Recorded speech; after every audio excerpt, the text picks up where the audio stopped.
What's up, everybody? This is Ben, and today we are going to do a breakdown of a live techno set that I put on YouTube like a year ago that was written, performed, everything all right on the Roland MC-101. So before we get into it, just a couple things. I know it's been a minute. I've had kind of a rough month, 2 months personally. Also, my computer's not working, so just a huge thank you, shout out to Richard and Justin, my patrons. Thank you so much for supporting me. I am going to get more stuff there. Everyone else, if you want to support me on Patreon, there's no real reason to. There's nothing that's going to be too new there that won't also be on this channel, but I do like super appreciate it. It does help keep me going, but really just watching, hanging out, super appreciate it, and that, you know, gives me the motivation to go. So, with that said, this is going to be a breakdown. Somebody asked for it in the comments of the YouTube section. I'm sorry, I don't remember who asked it, but I appreciate it, and I made it on my list, and now I'm making a video about it. So, what I have here are the notes that I had. If the camera's shaking, it's because my cat is walking through, but that's all right. What I have here is my notes section. These are the notes that I had while I was performing it, so we're going to talk through them, what I was thinking, what I was doing as I was doing the set, because I think that is as important as the actual technique breakdown, or the actual, like, what's going on in here. So I'll let you know what my thought process was through the whole thing. And, oh, one other thing. I'm not, like, an expert at techno. I like it. I like listening to it. I made it because I like listening to it. During the last year, where I'm mostly in my house watching YouTube videos about stuff, I've been following this channel called Analogue Kitchen, which I will link to in the bottom. I mean, I don't know him personally or anything, but he's a genius, absolute brilliant. If you want to make techno, if you want to make any music without a DAW, you have to watch it. Absolute, like, high-level breakdowns of really cool stuff. And if you're here watching this video, those videos will also help you, and you should probably do that. Okay, so with that said, let's just get into this little breakdown of this. So if you haven't seen the video, it's up in a corner. I'm not going to watch it while we're doing it because I don't have a computer. But I went through all this morning, and this is what I've got. What I've got here, scene one. We have... This is how I break stuff down. I always have notes when I'm performing stuff because I can't keep everything in my head. It's just enough to, like, jog my memory of what I wanted to do. So, and also, it turns out if I come back to the notes a year later, I can still remember what I was doing. So that's pretty cool. So, scene one. I have channel 1, or track 1, 2, 3, and 4, drums, bass, pad. Right, everything's here? Yeah, okay. And then I have notes about what I want to do on each section. So the drums, we are going to want to mute and unmute the hats and percussion. Well, that's pretty straightforward. If we go to the note section of the drum track, we can see all of these things are unmuted, or they're muted right now. Just the kick is playing. So we can, and then we have all the percussion stuff. So that's pretty cool. We have the bass playing. And then 3 is the interesting one. The FX knob will turn on the ring mod, and the mod knob will change the ring mod frequency. So this was the intro sweep that I did. I don't remember. I was listening to some techno set, and they had something similar, and I wanted to recreate it on the 101. And this is what I came up with. So the mod knob, ooh, that was painful, I'm sorry. It's ring modulation. I'm going to change the balance of the ring modulation. So, sorry, the ring modulation, shift sound multi-effects is the ring mod multi-effect. And so what this adds a ring modulator, I think I've talked about it a little bit in some of the videos, but it's a really cool effect. And basically, if I turn it to, like, mostly wet, and then we play with the frequency knob, you get this really cool, like, from the core sound, which sounds like this, right? Simple, like, retro choir pad. If you get, with the frequency pretty low, you get something similar, but with a little bit of, like, wobbling to it. But as you turn the frequency up of the frequency of the ring modulator, you get this really cool, especially with like some delay and reverb on it, you get that cool like space agey type of effect. So at the beginning, what I did, I think I had this off, and then we sort of bring it in.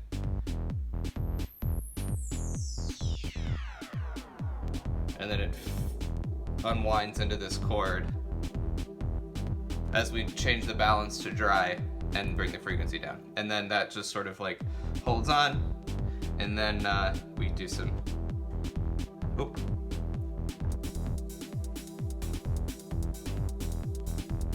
And we have the whole little jam. So that's section one. So basically what I did was I wrote these 4 drops, like techno drop things, just while I was messing around in an hour or two.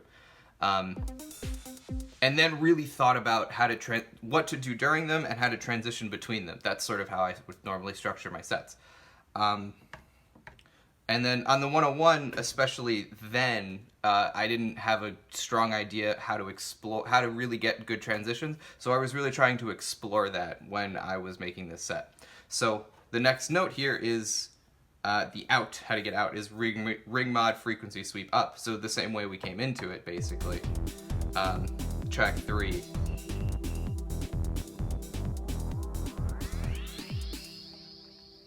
Right, simple as that. And then switch to the next scene. Scene 2. Again, we have track 1 drums, track 2 bass, track 3 pad, track 4 lead. So the notes here are what I wanted to do while I was playing it, and the notes, and then the end is the out, which we'll get to in a second. So scene 2, track 1 drums, mute, unmute, same, really normal stuff, right? That's pretty standard electronic music affair. Bass. The bass here is this sound, and then playing with the filter gives you really fun, like, I really like the sound of this, so I just play with the cutoff, you know.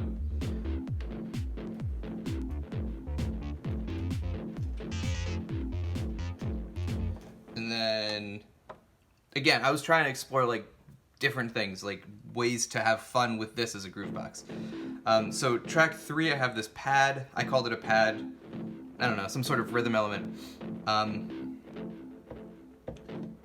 And I have written here first last, which is pretty fun. So I hit this sequencer, you hit shift and sequencer, and you get this first step, last step. So this is a great way to do like polyrhythms on the fly, which if you click a pad, that is the last step that it'll play. So normally the sequencer runs all the way through.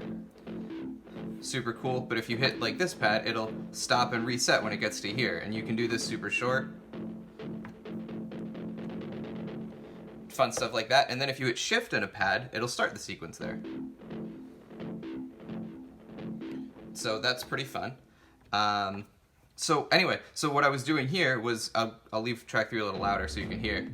It's good fun to make like polyrhythm stuff, and you can see how that resets at a different time, and now it'll phase in and out of the other tracks, which is really good, especially for techno. It's a super common type of thing in techno. If you have this sort of like rhythmic, space-filling chordal element, I like to do it a lot with that sort of thing, and it can really add some life to your sequences. So that's what we were doing here. You can do crazy stuff with it, and you can, if you're not careful, you can come out of time. So play around with it, but it's really fun. So turn that off, put that back to where it was, and oh yeah, and then the last thing was the lead, and I said play D minor with looper. So I actually have, this is the sound. Let me bring the coarse tune down, because I know I'm going to use that in a second. So I have, on the multi-effects, I have the BPM looper. So the BPM looper,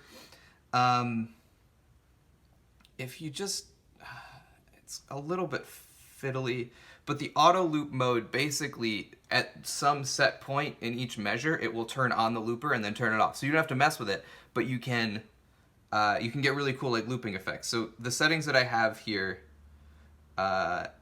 length 2, timing 1, rate note 1, rate sync is on, so the rate doesn't matter.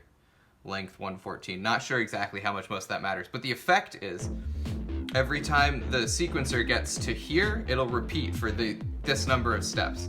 So like,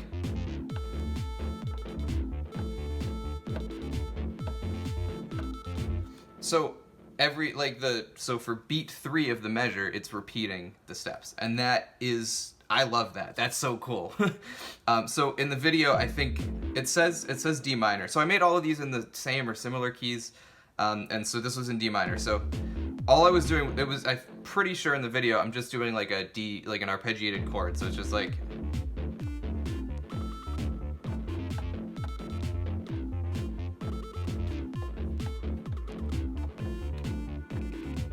stuff like that, and that's really cool. So out, I remember this was a little bit tricky, but it's super cool. So all I was doing was I was messing around until I found something that I liked, and then I just hit the record button and recorded one like go of it. So it was something like something just like that, piece of cake, and then. Again, I was having fun trying to figure out new transitions. So I had the mod on channel 4, the mod knob, set to course tune for the track.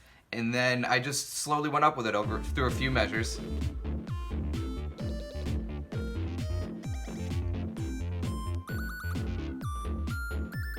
And then, so I didn't care too much. This is in semitones, so 24 steps is 2 octaves. So I didn't care too much about staying in key as I went up, but I wanted to end on like 23 and then go to 24 as I cut everything else out to make the transition. And this took a little bit of work, but I think I pulled it off pretty smooth-ish in the video. But it's something like...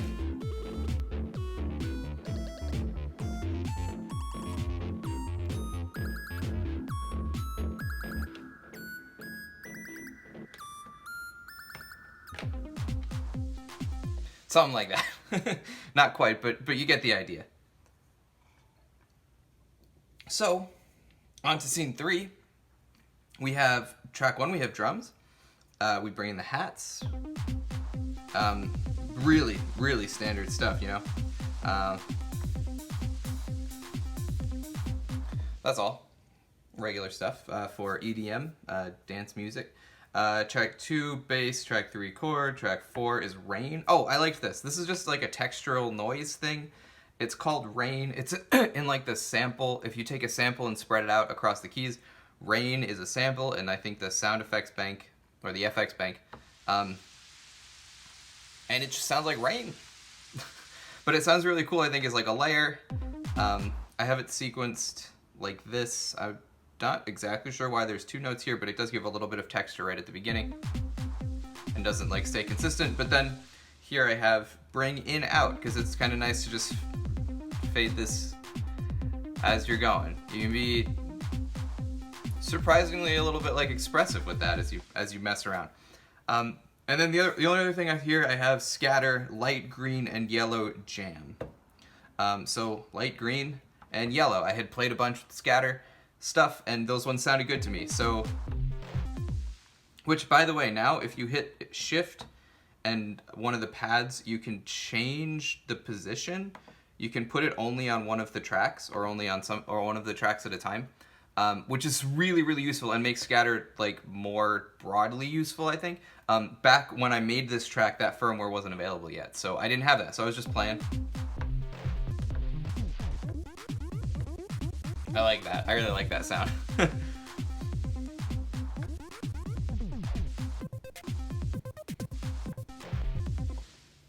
Just have a blast.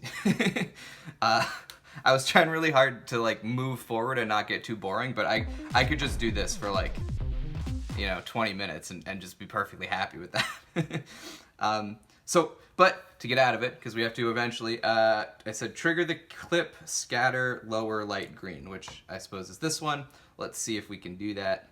So I'm gonna try to trigger it in the first half of the bar, and then it won't actually progress to the next clip until it gets to the end of the bar, but for the second half of the bar, then I can hold this button and it'll sound cool, hopefully transition-wise. So And so if you just hold clip, hit the button, I think it'll come back.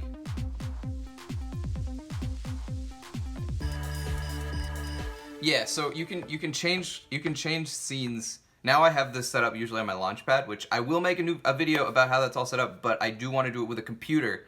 I don't have a computer right now, but it's coming soon, so we'll be good. But if you're in scatter, for example, if you hit clip, hold clip, hit the button you want to hit, the scene, I want to trigger scene 4, and then let go of everything quick enough, it won't switch screens on you, so you'll still be on the scatter screen. Do you see that? So it says call scene 1 there. Or, sorry, call scene 1, 2, call scene 1, 3, call scene 1, 4. And it doesn't leave the scatter page. So that's super useful if you if you just do that quick. If you hold it for a second, it brings this up and then you can select. But then when you oh, it does. It comes right back to scatter. So you can switch scenes pretty quickly and still use scatter that way. It works pretty well. And I'm on firmware 1.6. If yours doesn't do that, probably upgrade the firmware, and it hopefully will, I think. But anyway, so we're on scene 3, which is this, and I'm playing with scatter. And then I want to switch out to the next one, so we're going to go. If you just tap the clip button, then it switches your scene. That's what I'm learning. So we're going to switch. There we go. Right into that, which is big. Pretty loud. So, okay, so scene 4, drums. Off at first. We can lower them. Probably that's what I meant to do when we were switching switching scenes.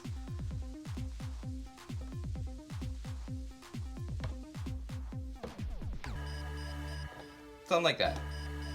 And then it says switch to other clips. So, I mean, it's all in the same tempo, all in similar keys. So all 3 of these at the end of the video, I'm just switching between the clips on different tracks and having some fun with it. And then track 2 and 3, switch to other clips, volume on the offbeat. I mean, I think that's like a fun thing just to do in techno in general. So if I switch track 2, you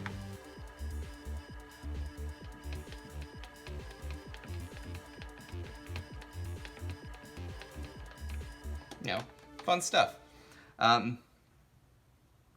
Same with track 3, I was just messing around. Just doing some remixing on the fly, and then track 4, again, just has this noise texture, which is actually really cool.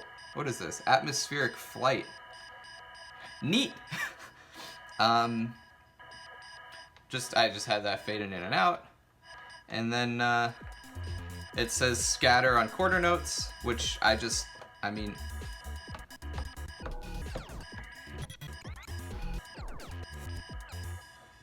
a ball with.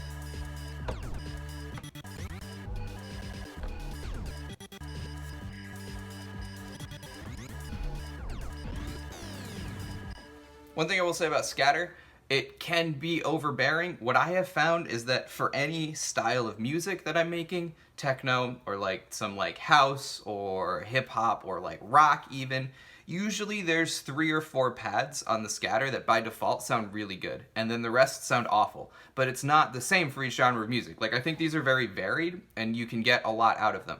Also, these days you can hit shift and a pad, scroll over to position, and then put it only on one track, like only on the drums, only on the bass, and then they're even more usable. And then some other time I'll make like a longer video about how scatter actually works, and then you can make your own patches, and that's super cool too. Unless somebody else wants to make a video about that first, because I don't really totally understand it yet. But yeah, and then it says all back to scene 1. Maybe I think I might have just finished it off like something like this. This is sort of how I would often finish something.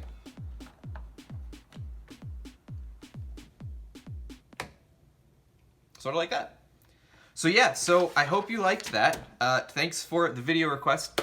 And yeah, I've got a computer coming. I've got some other stuff coming. I've got some big, exciting news with my 3D printer coming soon. So stay tuned. Yeah, thanks for watching. Thanks for hanging in there. I know it's been a while. I super appreciate it. Big thank you to my patrons. Just huge. Thank you so much. Again, Justin and Richard, can't thank you enough. Fantastic stuff. And I will see you soon. All right, have a good one.